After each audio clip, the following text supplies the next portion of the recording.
Good morning, everyone.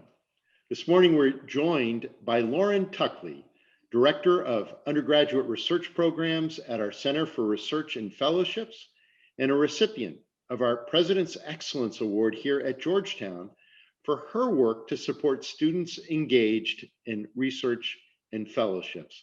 So, Lauren, thank you for taking the time to be a part of our conversation series. Let's begin with the work of the center. How would you describe the work of the center, and how would you characterize the range of opportunities that are available to our students? Yeah, well, first I'd like to say thank you very much for having me. It's a delight to get to speak with you. Um, I'd like to sort of characterize or recharacterize our work in the Center for Research and Fellowships as a part of the co-curriculum. So essentially, we're working with students to help them reinforce and support what they're learning inside the classroom by having really meaningful learning experiences outside of the classroom. So essentially, that kind of boils down, for lack of a better way to put it, to two core functions. One, we're helping students with pursuing meaningful research opportunities. And second, we're helping students think about applying for competitive fellowships, which again, extend the skill building outside of the classroom. There are a few things that make it particularly exciting for working with students, and that is we help students with building some of the skills, as I'd mentioned, but also we help students think through the discernment and the sort of development of what their life after Georgetown could look like. Oftentimes when students are applying for a fellowship, it's extending their work in a sort of their work that's happening academically in a professional capacity. So it's really exciting to get to work with students in that space where they can imagine the possibilities for them going forward. And I think lastly, what really characterizes the work and why I actually love this is that all fellowships that one could potentially apply for and all meaningful research experiences are really sort of social impact focused, right?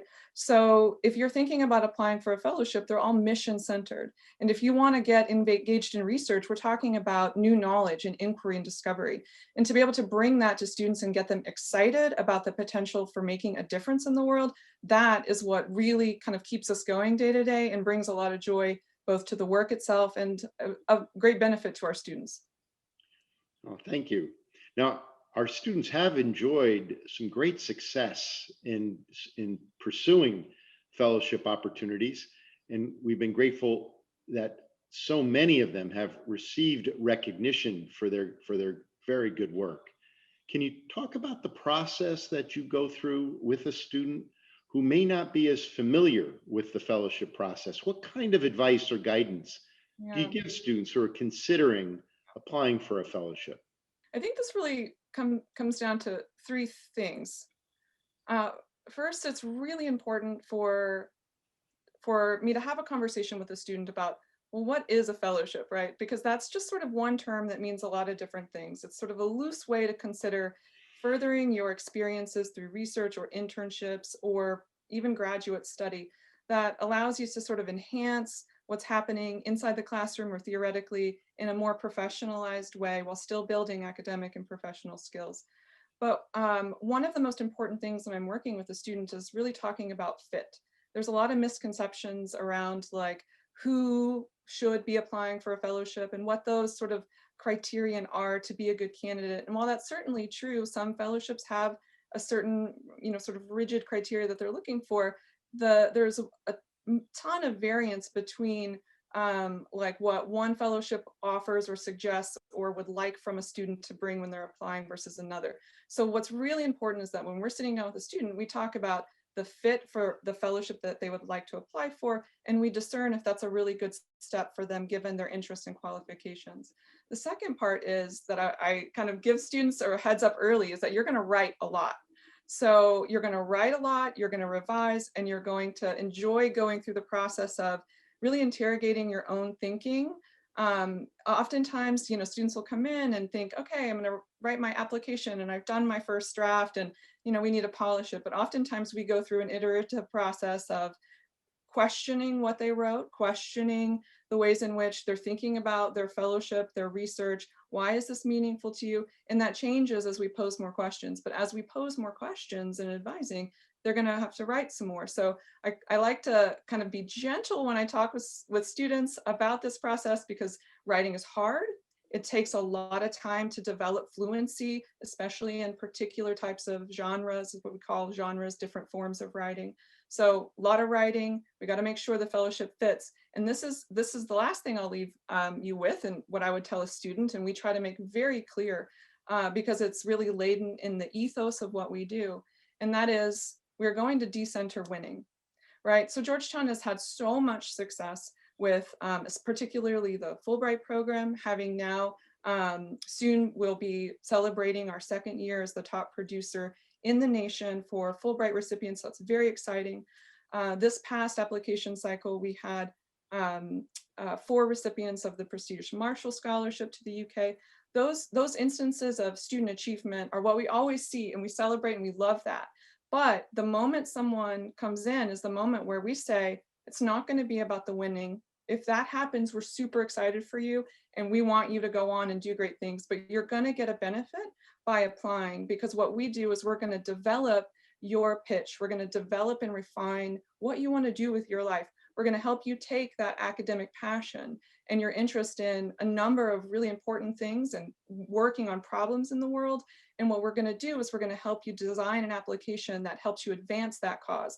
And if it doesn't work out, that's going to be fine, because you're going to take that skill and you're going to apply for graduate school. You're going to go do other things. And in that moment where we can say it's okay to fail and it's okay to like not win, is the moment they can release the pressure and really focus on the benefit of the process. And we really want to focus on the process. So that's kind of the 1, 2, 3 of what I think any student should be prepared for if they're interested in doing our activities. Oh, thank you. Thank you. Now, your work has recently expanded to include a greater emphasis on research opportunities, including new summer opportunities. Could you talk a little bit about this expanded element of the center's work and what it means for the opportunities our students have for research?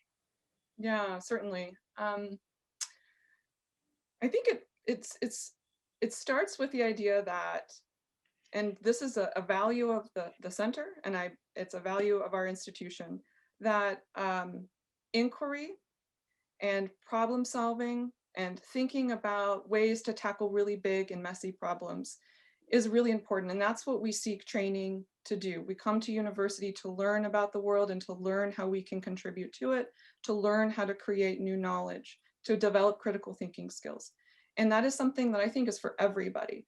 Now, not all research experiences are the same, but we want all students to participate in research in a meaningful way.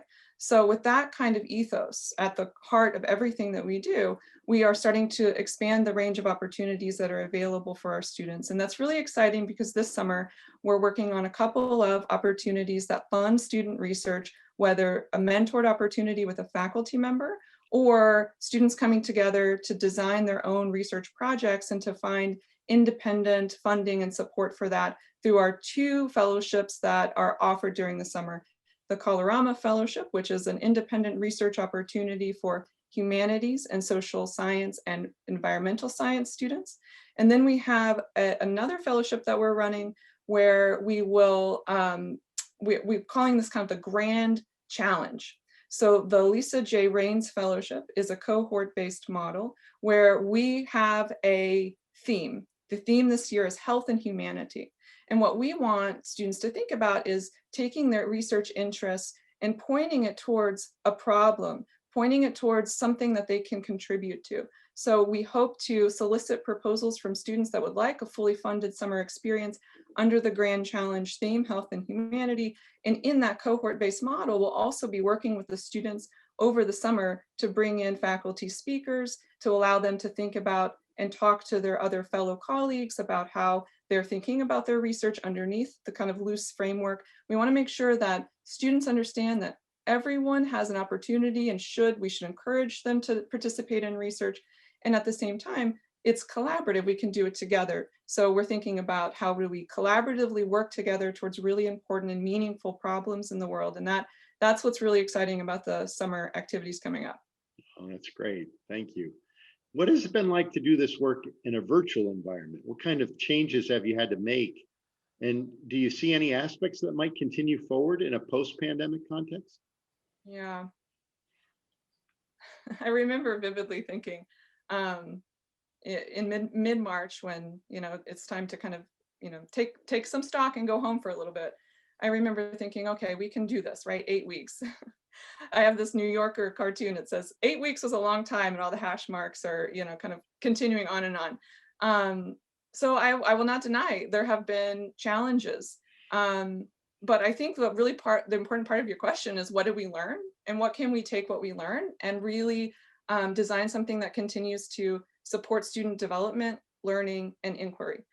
And I say one of the best things that has happened about working from home, going through this really challenging global pandemic, is that we've had to innovate in terms of how we build community from afar, right? So before, we had a number of opportunities in our department where we'd bring students together, we would have community.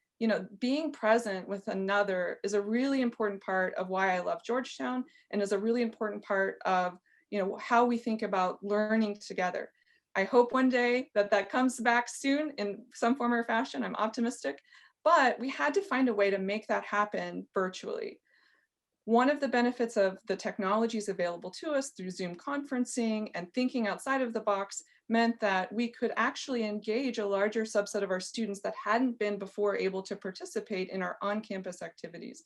So for example, our Rhodes and our Marshall candidates this year, we often aren't able to work with alumni because the alumni often are in their careers. They're maybe 1 or 2 years out. They can't come back to Georgetown and participate in all the activities we're providing to our nominees. So in this instance, we were able to create an infrastructure that allowed a greater part of our community to come together. So sure, it's not in person, but I think our impact and our engagement with Georgetown community that's outside of the front gates has been definitely the greatest benefit, and something that we will keep and continue on irrespective of where we find ourselves, a year, 2, 3 down the road. Thank you, Lauren. Now, you're in the final stages of completing a doctorate at George Mason University, and your research focuses on the rhetorical pedagogy of personal statements. Can you talk a little bit about your research and what sorts of conclusions you're drawing? Yeah, thank you for the opportunity to talk about it. It's like one of my favorite things, right? So my PhD is in English with a focus on writing studies, and that's kind of a newer way to conceive of rhet-comp, so rhetoric and composition.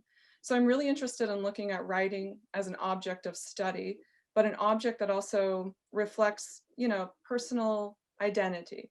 We write ourselves. We claim identity through the texts that we both read and write. And one of the interesting elements of the work that I'm doing in that co-curricular space is helping students understand what's a personal statement, right? Or what should be written in a letter of recommendation? How should I think about helping my recommenders write for me? All of those things that are happening that aren't taught are what we consider largely part of the hidden curriculum. So the personal statement and how to apply for fellowships, how to apply for a research opportunity, what a research proposal looks like, that's all hidden.